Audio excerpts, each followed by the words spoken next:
हम judicial review करेंगे कि कई बार हमारी पार्लियामेंट के द्वारा, चाहे वो संसद है केंद्र की या फिर राज्य विधानसभा है, उसके द्वारा जो कानून बनाए जाते हैं और राज्यों की और केंद्र की कार्यपालिका द्वारा उन कानूनों की इम्प्लीमेंटेशन भी हो जाती है, तो उन आदेशों को कैसे परिवर्तित या उन कानूनों को कैसे परिवर्तित किया जा सकता है।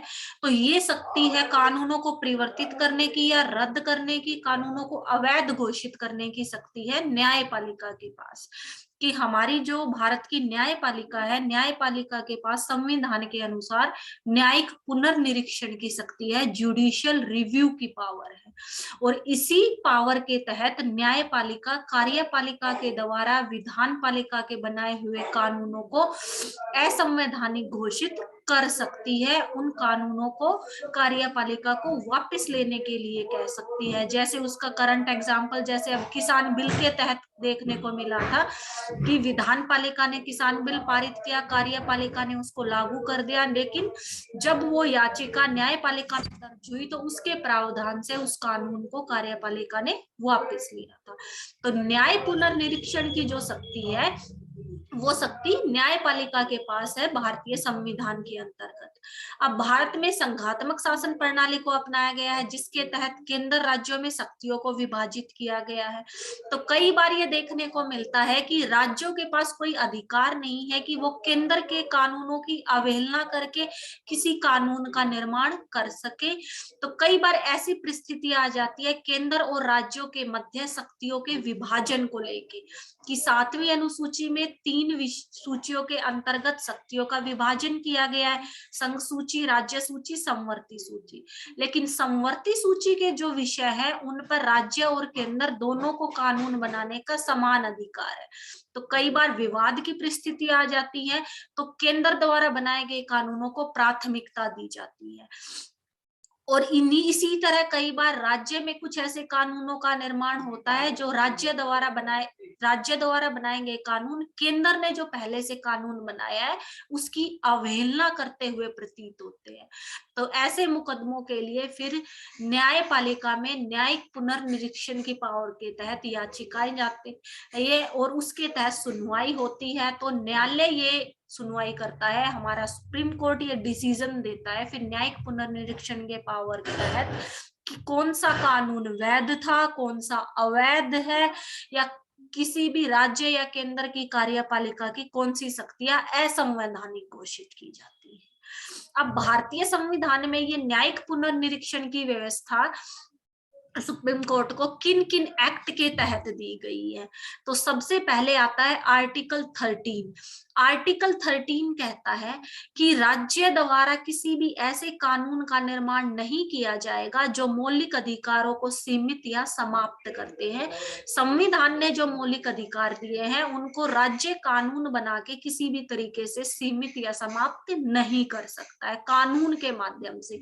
हाँ, मौलिक अधिकारों को संवैधानिक संशोधन से संशोधित किया जा सकता है। फिर आर्टिकल 32।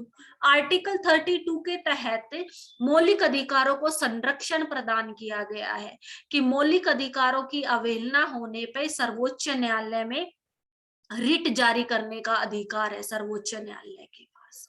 फिर आर्टिकल 226 आता है। इसके तहत मौलिक अधिकारों की अवहेलना होने पर राज्यों के सर्वोच्च न्यायालय का मतलब है जो हाई कोर्ट है स्टेट्स के, वो भी आदेश और निर्देश जारी कर सकते हैं, लेकिन ये रिट जारी नहीं कर सकते हैं। रिट सुप्रीम कोर्ट ही जारी करता है आर्टिकल 32 के अंतर्गत। फिर आता है आर्टिकल 246 कि 246 आर्टिकल क्या कहता है, केंद्र और राज्यों के बीच कानून बनाने के लिए जो विषयों का विभाजन किया गया है उनमें किसी प्रकार की कोई बाधा है या फिर अपने अपने निश्चित अधिकार क्षेत्र में कानून निर्माण की शक्ति प्रदान करने का दायित्व देता है कि न्यायपालिका ये निर्धारित करेगी कि इस विषय पर अगर विवाद है तो कानून किसके द्वारा बनाया जाएगा, राज्य या केंद्र। फिर आर्टिकल 124 का 6th पार्ट आता है। कल जो हमने सुप्रीम कोर्ट किया था उसी में सुप्रीम कोर्ट के न्यायाधीशों की शपथ की न्यायाधीश शपथ ग्रहण करते हैं अनुच्छेद 124 के भाग 6 के अंतर्गत कि सर्वोच्च न्यायालय के सभी न्यायाधीश अपने पद पर पद को ग्रहण करने से पहले संविधान और कानून के प्रति निष्ठा की शपथ लेते हैं। तो हमारे संविधान में ये सारे वो आर्टिकल्स या वो प्रावधान है जो न्यायपालिका को ये अधिकार देते हैं, न्यायिक पुनर्निरीक्षण की एक शक्ति देते हैं, जिससे कि वो विधान पालिका द्वारा बनाए गए कानूनों और कार्यपालिका द्वारा लागू किए गए कानूनों का निरीक्षण कर सके, उन पर ऑब्जर्वेशन रख सके या कानूनों को वैध या अवैध घोषित कर सके। अब इन सारी विधियों में कि न्यायपालिका जिसके अंतर्गत सर्वोच्च न्यायालय और उच्च न्यायालय, लेकिन ये न्यायिक पुनर्निरीक्षण की शक्ति सर्वोच्च न्यायालय और उच्च न्यायालय दोनों के पास होती है। सर्वोच्च न्यायालय के पास होती है केंद्र और राज्यों के विवाद के संदर्भ में, और उच्च न्यायालय के पास होती है राज्य सरकार द्वारा बनाए गए कानूनों के संदर्भ में न्यायिक पुनर्निरीक्षण की शक्ति। अब न्यायिक पुनर्निरीक्षण की शक्ति के तहत सुप्रीम कोर्ट और हाई कोर्ट कार्यपालिका के किसी भी आदेश या विधान पालिका के किन किन कानूनों को अवैध घोषित कर सकते हैं। तो उनमें फर्स्ट ऑफ ऑल आते हैं वैधानिक अधिकार क्षेत्र, जो आर्टिकल 246 के अंतर्गत दिए गए हैं। कि वैधानिक अधिकार क्षेत्र का मतलब क्या है कि अनुच्छेद 240 के अंतर्गत ये कहा गया है कि केंद्र और राज्यों को के बीच विषयों का विभाजन किया गया है कि किन विषयों पर केंद्र कानून बनाएगा, किन विषयों पर राज्य कानून बनाएंगे। अगर कभी भी इनके अपने अधिकार क्षेत्र से संबंधित या अपनी शक्तियों के प्रयोग से संबंधित कोई विवाद हो जाता है, तो ऐसे समय में सर्वोच्च न्यायालय के पास ये अधिकार होता है कि उनके द्वारा बनाए हुए किसी कानून को वो अवैध घोषित कर सकते हैं। फिर आता है मौलिक अधिकारों की सुरक्षा से संबंधित, कि भारतीय संविधान के अंतर्गत मौलिक अधिकारों को संरक्षण प्रदान करता है सर्वोच्च न्यायालय आर्टिकल 32 के अंतर्गत, और आर्टिकल 226 के अंतर्गत उच्च न्यायालय। कि राज्य या केंद्र की सरकार कोई भी ऐसा कानून नहीं बना सकती जिससे कि वो मौलिक अधिकारों को सीमित या संशोधित कर सके। लेकिन 24वें संशोधन के अंतर्गत ये प्रावधान किया गया है कि बदलती हुई परिस्थितियों के अंतर्गत संसद संवैधानिक संशोधन कर सकती है। कि संसद को अगर लगता है किसी और मौलिक अधिकार को ऐड करने की जरूरत है, या किसी भी मौलिक अधिकार को किसी परिस्थिति में निलंबित या सीमित करने की जरूरत है, तो उसके लिए पहले संवैधानिक संशोधन किया जाएगा। तो 24वें संशोधन में ये पारित हुआ था कि संसद मौलिक अधिकारों में किसी भी प्रकार का संवैधानिक संशोधन करके उन्हें परिवर्तित कर सकती है, लेकिन साधारण तरीके से संसद में बगैर संशोधन किए उससे संबंधित कोई कानून नहीं बनाया जा सकता है अधिकारों को सीमित या असीमित करने का। अगर ऐसा करती है संसद, तो सर्वोच्च न्यायालय उसे अवैध घोषित कर देगी उस कानून को। फिर है संविधान की अवहेलना के आधार पर। संविधान की अवहेलना का मतलब है राज्य सरकार या केंद्र सरकार किसी भी ऐसे कानून का निर्माण करती है कि उस कानून के माध्यम से संविधान की किसी भी धारा या अनुच्छेद की उल्लंघना हो रही है, अपमान हो रहा है, तो सर्वोच्च न्यायालय और उच्च न्यायालय केंद्र और राज्य सरकार के उस कानून को अवैध घोषित कर सकती है। इसमें संवैधानिक संशोधन भी निहित है कि किसी भी कानून को बनाने के लिए जो संविधान के मूल ढांचे में परिवर्तन से संबंधित है, तो उसके लिए पहले संवैधानिक संशोधन के माध्यम से परिवर्तन करना जरूरी है। जब हमारा संविधान लागू हुआ था तब ये प्रावधान था, संविधान के मूल ढांचे को परिवर्तित नहीं किया जा सकता। बाद में 42वें संविधान संशोधन के तहत ये प्रावधान किया गया था कि मूल ढांचे में बगैर छेड़छाड़ किए संविधान के किसी भी प्रारूप में संवैधानिक संशोधन हो सकता है। फिर आती है कि न्यायिक पुनर्निरीक्षण की ये जो शक्ति है न्यायपालिका के पास, ये शक्ति स्वयमेव यंत्र नहीं है। स्वयमेव यंत्र का मतलब है कि अपनी पहल से, अपने इनिशिएटिव से न्यायपालिका इस शक्ति का प्रयोग नहीं कर सकती। कि खुद से न्यायपालिका, जैसे अब कृषि बिल था कि विधान पालिका संसद ने बनाया, केंद्र सरकार ने लागू कर दिया, तो खुद से न्यायपालिका ने सुनवाई शुरू नहीं कर दी। न्यायपालिका के पास जब कोई याचिका दायर की जाती है किसी भी बनाए हुए कानून के विरोध में, तभी न्यायपालिका उस विषय पर सुनवाई शुरू करेगी। स्वतः संज्ञान लेके सुनवाई शुरू नहीं कर सकती है कि खुद से न्यायपालिका के जो जज है, कर्मचारी वगैरह किसी याचिका बगैर याचिका दायर वो भी कर सकते हैं अपने बिहाफ पे, लेकिन जब तक याचिका दायर नहीं होती है स्वयं किसी मुद्दे को उठा के उस पे कार्यवाही आरंभ न्यायपालिका नहीं करती है, न्यायिक पुनर्निरीक्षण का प्रोसेस स्टार्ट नहीं करती है। अब उसके बाद आता है कि ये न्याय पुनर्निरीक्षण की जो शक्ति है, जो केंद्र या राज्य की कार्यपालिका जो कानून बनाती है उसको अवैध या वैध घोषित करने से संबंधित है। इसकी किन आधारों पर आलोचना की, क्या न्याय पुनर्निरीक्षण ठीक है, और कुछ आधार ऐसे हैं जो मानते हैं कि न्यायिक पुनर्निरीक्षण की न्यायपालिका की यह शक्ति उचित नहीं है, क्योंकि ये न्यायपालिका को कार्यपालिका और विधान पालिका से सर्वोच्च रखती है, उनसे ऊपर रखती है। तो इन्हीं आधारों पर इसकी आलोचना है। सबसे पहले तो जो न्यायाधीश है वो जनता द्वारा निर्वाचित प्रतिनिधि नहीं होते हैं, जबकि संसद और कार्यपालिका के जो सदस्य हैं उनको जनता प्रत्यक्ष या अप्रत्यक्ष रूप से निर्वाचित करती है। तो वो जो कानून बनाएंगे वो जनता के हितैषी होंगे, जनता की भावनाओं इच्छाओं का प्रतिनिधित्व करते हैं, वो उन्हीं को मद्देनजर रखते हुए कानूनों का निर्माण करेंगे। तो उनके द्वारा बनाए हुए कानूनों को न्यायपालिका के द्वारा अवैध घोषित किया जाना न्यायोचित प्रतीत नहीं होता है। फिर दोषपूर्ण विधि कि न्यायिक पुनर्निरीक्षण की शक्ति के अधीन जब किसी भी याचिका पर न्यायालय में सुनवाई होती है तो जो निर्णय लिया जाता है वो बहुमत के आधार पर लिया जाता है कि 5 न्यायाधीशों की पीठ अगर सुनवाई कर रही है तो 3 न्यायाधीश अगर पक्ष में है तो अवैध हो गया वो कानून। तो बहुमत का ये जो प्रावधान है ये दोषपूर्ण है कि क्या वो 2 न्यायाधीश जो उससे सहमत थे उनका कोई महत्व नहीं है, उन 2 न्यायाधीशों का जो महत्व है वो तो जो जनता द्वारा चुने हुए प्रतिनिधि थे जिन्होंने इस कानून को बनाया वो भी तो इससे सहमत थे।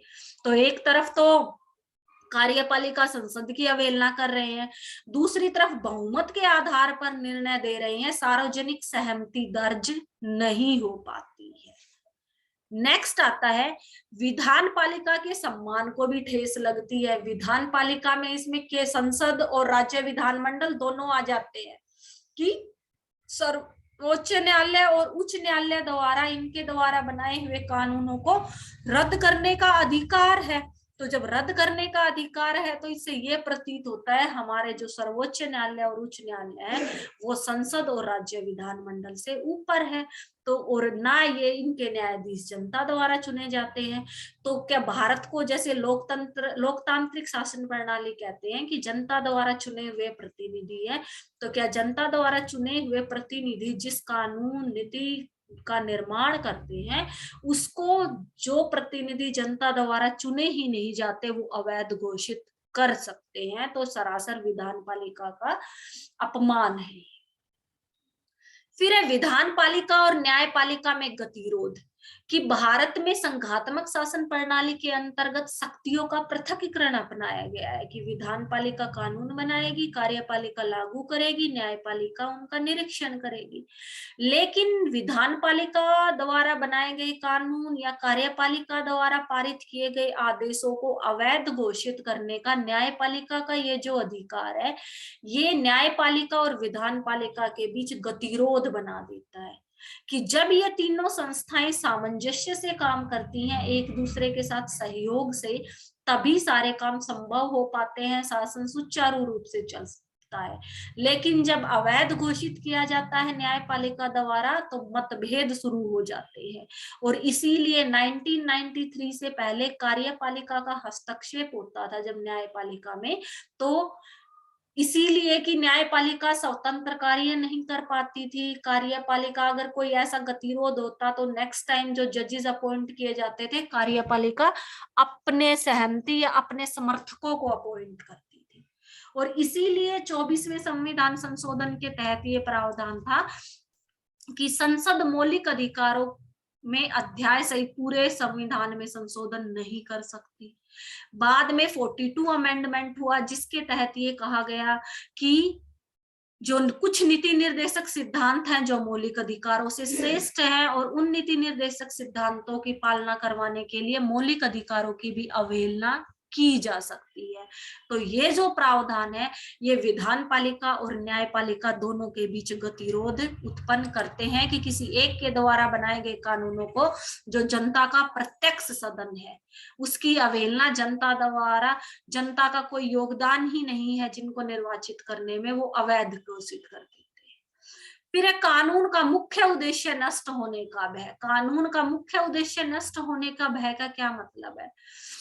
कई बार संसद या राज्य विधानमंडल किसी कानून को पारित करते हैं, बनाते हैं, उस कानून को कार्यपालिका द्वारा लागू भी कर दिया जाता है, और उसके इम्प्लीमेंटेशन के कुछ टाइम बाद, may be 1 year 2 year 3 years बाद, सुप्रीम कोर्ट या हाई कोर्ट में याचिका दायर की जाती है कि न्यायिक पुनर्निरीक्षण किया जाए कि जो कानून लागू किया गया वो वैध है अवैध है, उसका निरीक्षण किया जाए। तो जब तक वो कानून इम्प्लीमेंट रहता है, जब डिसीजन आता है तब तक काफी टाइम बीत चुका होता है। तो उस समय बड़ी जटिल परेशानियां हो जाती है कि अगर कानून को अवैध घोषित कर दिया गया है, तो अगर कानून अवैध घोषित कर दिया तो जब तक डिसीजन आया तब तक तो वो इम्प्लीमेंट था, क्योंकि संसद ने पारित कर दिया तो कार्यपालिका इम्प्लीमेंट करवाएगी। तो उस परिस्थिति में बड़ा असमंजस हो जाता है कि लागू होने के बाद जो परिवर्तन किए गए वो ठीक है, या फिर उनको दोबारा से उसी सिचुएशंस में लेके आने का जो प्रावधान होता है। और इस स्थिति में कानून का मूल स्वरूप ही खत्म हो जाता है कि कानून बनाने का जो प्रोसेस था, अधिवेशन हुए, वाचन हुए, पारित किया गया, या फिर कानून का मूल उद्देश्य जो था जिसको लेके उसका निर्माण किया गया था, वही खत्म हो जाता है पूर्ण रूप से। फिर है न्यायिक तानाशाही, कि एक तरीके से ये दिखाई देता है कि ये जो न्यायपालिका के पास न्यायिक पुनर्निरीक्षण की शक्ति है, ये तो न्यायाधीशों की तानाशाही स्थापित करती है कार्यपालिका और विधान पालिका पे, क्योंकि ना तो कार्यपालिका और विधान पालिका का न्यायपालिका पे नियंत्रण है, इनको अपॉइंटमेंट राष्ट्रपति करता है, लेकिन राष्ट्रपति उन्हीं को करेगा जिसको चीफ जस्टिस और दूसरे जस्टिस कहेंगे। साथ ही साथ ना जनता का नियंत्रण है इनके ऊपर, तो ये अपनी इच्छा अनुसार निर्णय देंगे, और कई बार इस इच्छा अनुसार निर्णय में कार्यपालिका और विधान पालिका की अवहेलना की जाती है। इनके द्वारा बनाए गए कानूनों को अवैध घोषित किया जाता है, जो सरासर न्यायपालिका की तानाशाही को दर्शाती है। ये थी न्याय पुनर्निरीक्षण की आलोचनाएं, की जो फैक्ट, जो आलोचनाएं ये दर्शाती हैं कि कानून बनाने का काम विधान पालिका का होता है। संघात्मक शासन व्यवस्था के तहत हमारे संविधान ने उसको ये अधिकार दिया है, तो उनके द्वारा बनाए गए कानूनों को अवैध घोषित करने का न्यायपालिका का अधिकार अमान्य है। लेकिन न्यायिक पुनर्निरीक्षण की ये जो न्यायपालिका के पास शक्ति है, इसका संघात्मक शासन व्यवस्था या भारतीय शासन प्रणाली में औचित्य है, क्योंकि हमारी विधान पालिका और जो कार्यपालिका है वो दलीय प्रणाली पर निर्भर है, राजनीतिक दलों का प्रभुत्व होता है। हम जिन प्रतिनिधियों को चुन के भेजते हैं वो पूर्ण रूप से हमारा सही प्रतिनिधित्व नहीं करते हैं कई बार। तो जब सही प्रतिनिधित्व नहीं करते हैं तो उस परिस्थिति में उनकी निरंकुशता को रोकने का काम न्यायपालिका करती है, और इसीलिए न्यायपालिका की ये न्यायिक पुनर्निरीक्षण की शक्ति बहुत महत्वपूर्ण है। न्यायिक पुनर्निरीक्षण की शक्ति हमने अमेरिका से ली है। अमेरिका के संविधान ने भी न्यायपालिका को न्यायिक पुनर्निरीक्षण की शक्ति दी है, जिसके माध्यम से विधान पालिका या फिर कहीं कार्यपालिका को निरंकुश बनने से रोका जा सकता है। तो क्या औचित्य है इस न्यायिक पुनर्निरीक्षण का? सबसे पहले शासक दल की तानाशाही, कि जो शासक दल है, जो हमारी कार्यपालिका है, वो ये ना सोचे कि हमारा तो विधान पालिका में बहुमत है, हम जिस कानून को बनाएंगे वो इम्प्लीमेंट होगा, उसको कोई नकार ही नहीं सकता। उसकी इस निरंकुशता या तानाशाही को न्यायपालिका में न्यायपालिका में कम्पीट किया जा सकता है, चैलेंज किया जा सकता है कि उनके द्वारा बनाए गए कानून भी अवैध घोषित हो सकते हैं। फिर है संविधान की सर्वोच्चता संबंधी संदेह कि हमारे संविधान सर्वोच्च है, संविधान की अवहेलना करके या संविधान के मूल ढांचे से कोई छेड़छाड़ नहीं की जा सकती, कोई संशोधन नहीं किया जा सकता। लेकिन सरकार, शासन प्रणाली कई बार कुछ ऐसे कानूनों का निर्माण करती है जो संविधान की अवहेलना करते हैं या संविधान की सर्वोच्चता को संदेह की स्थिति में लेके आते हैं। तब न्यायपालिका की भूमिका बन जाती है कि वो संविधान की सर्वोच्चता को स्थापित करे। नेक्स्ट आता है संविधान की व्याख्या का प्रश्न कि संविधान है क्या। संविधान बड़ा जटिल है, बहुत आर्टिकल्स हैं उसमें कि किसके अंतर्गत क्या कहा गया, उनकी भाषा बड़ी जटिल है कि आम व्यक्ति की समझ में आना बड़ा मुश्किल है। जो प्रशासनिक समस्या है, प्रशासनिक भाषा का जो प्रयोग किया गया है, तो उसको व्याख्या करने का या उसको समझाने का काम न्यायपालिका ही करती है। हमारी विधान पालिका और कार्यपालिका उन अनुच्छेदों की आड़ में कई बार ऐसे कानूनों का निर्माण करती हैं जो उचित नहीं होते हैं, और उस आर्टिकल के अंतर्गत वास्तविक रूप से क्या कहा गया है और जो कानून बना है उसमें क्या भिन्नता है, ये न्यायपालिका ही अच्छे से समझाती है जब उस कानून से संबंधित सुनवाइयां होती है, उस आर्टिकल को अच्छे से व्याख्यात किया जाता है। फिर है लोगों के अधिकारों व स्वतंत्रता की सुरक्षा के लिए कि भारतीय लोकतांत्रिक शासन प्रणाली के अंतर्गत लोग फंडामेंटल राइट्स दिए गए हैं, ड्यूटीज है उनकी, डायरेक्टिव प्रिंसिपल्स के तहत भी राज्य का कुछ लोक कल्याणकारी योजनाएं लागू करनी पड़ती हैं। लेकिन जब शासक दल नागरिकों के इन अधिकारों और स्वतंत्रताओं को ही सीमित करने की कोशिश करता है, तो न्यायिक पुनर्निरीक्षण की शक्ति के तहत न्यायपालिका उनकी इन शक्ति को रोक सकती है, इस शक्ति को बाधित कर सकती है, मौलिक अधिकारों का उल्लंघन करने से रोक सकती है राज्य। फिर है संवैधानिक विकास। संवैधानिक विकास क्या है कि न्यायिक पुनर्निरीक्षण की जो ये शक्ति है न्यायपालिका की, उसके अंतर्गत कई बार कुछ ऐसे डिसीजंस दिए जाते हैं जिनके तहत संसद ने अगर कोई संवैधानिक संशोधन किया है या संविधान के मूल ढांचे के अंतर्गत संविधान की किसी विशेषता को नष्ट किया है या पोषित करने की कोशिश की है, तो उसको सही ढंग से परिभाषित करने के साथ साथ न्यायपालिका कुछ ऐसे मानदंड निर्धारित करती है जो संविधान का अंग बन जाते हैं। फिर आती है संघात्मक प्रणाली के कुशल संचालन के लिए कि संघात्मक प्रणाली का क्या अर्थ है, केंद्र और राज्यों के बीच शक्तियों का विभाजन किया गया है, लेकिन राज्य केंद्र के प्रति उत्तरदायी हैं, वो केंद्र से बाहर नहीं जा सकते हैं, ना राज्य कोई ऐसे कानून का निर्माण कर सकते हैं जो केंद्र के किसी कानून की अवहेलना करती हो। और जब ऐसे इन दोनों के बीच विरोध की ऐसी परिस्थिति आ जाती है, तब न्यायिक पुनर्निरीक्षण की शक्ति का महत्व दिखाई देता है कि न्यायालय के द्वारा निर्णय पारित किया जाता है इनके विरोधाभास को खत्म करने का, कि संघात्मक प्रणाली क्या कहती है, केंद्र के कौन से काम है और राज्य के कौन से हैं, ये न्यायालय समझाता है। फिर कानून के शासन को संभव बनाना। कानून के शासन का मतलब है कानून सर्वोच्च है, और कानून का मतलब ये नहीं हमारी विधान पालिका जो कानून बनाती है, कानून का मतलब है देश की न्यायपालिका जो नागरिकों के अधिकारों और स्वतंत्रता का संरक्षण करती है और शासन प्रणाली को समुचित ढंग से चलाते हुए संघात्मक प्रणाली के कुशल संचालन की व्यवस्था करती है। वो परिभाषित करेगी कानून कौन सा ठीक है, कौन सा, अगर किसी कानून के विरोध में सवाल उठते हैं तो न्यायपालिका अपनी इसी शक्ति के तहत ये निर्धारित करती है कि ये कानून अवैध है, इस कानून की इम्प्लीमेंटेशन नहीं हो सकती, इस कानून को वापस लेने की जरूरत है कार्यपालिका के द्वारा। तो ये था हमारा न्यायिक पुनर्निरीक्षण कि न्यायिक पुनर्निरीक्षण क्या है, न्यायपालिका की ऐसी शक्ति जो संविधान की सर्वोच्चता को स्थापित करते हुए विधान पालिका द्वारा बनाए गए कानूनों और कार्यपालिका द्वारा पारित किए गए आदेशों को वैध या अवैध घोषित करती है, कि ना तो ये विधान पालिका को तानाशाह बनने देती है, ना कार्यपालिका को तानाशाह बनने देती है। ना केंद्र और राज्य के बीच मतभेद उभरते हैं, दोनों सामंजस्य से काम करते हैं, ना ही नागरिकों के मौलिक अधिकारों का शोषण होता है, और साथ ही साथ न्यायपालिका न्यायिक पुनर्निरीक्षण की शक्ति के तहत ही संविधान की सर्वोच्चता को भी स्थापित करती है। तो न्यायिक पुनर्निरीक्षण अगर किसी